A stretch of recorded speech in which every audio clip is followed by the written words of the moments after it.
हम गुरु भाई अनिल यादव दोनों हाथ जोड़ के प्रणाम करे छी।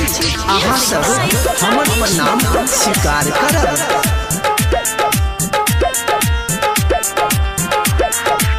अभी आप सुन रहे हैं तेनवाली से मां दुर्गा म्यूजिक की प्रस्तुति। मन करे छै घर करे कोई हम शिव चढ़ जागे सखिया गे सखिया मेला कोई तीन सूत्र हरि नंदन बंधबई हाथ में हम त कंगन गे सखिया।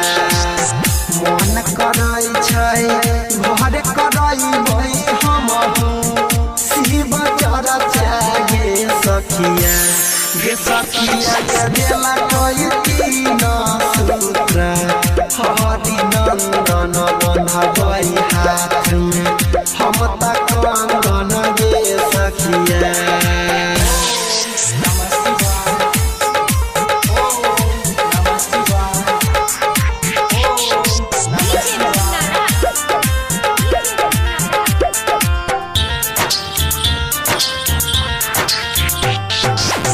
पहिला विधा में मांगबई दया दोसरा में कर शिव चढ़ जागे सखिया गे सखिया गे तीसरा विधा में 108 के लाके करई कोई जा पागे सखिया।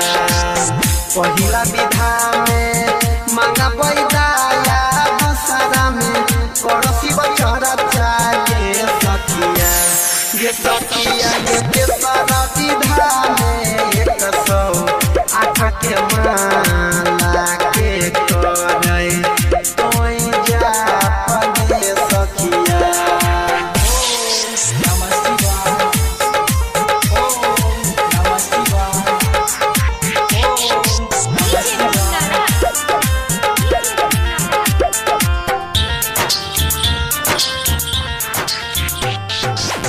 एक दूसरा के कहबई शिव शीशता में जोड़ा भई गे सखिया गे सखिया गे यौन नयम कित फेरतै भोला नजर रत जिंदगी जेतै सबर गे सखिया।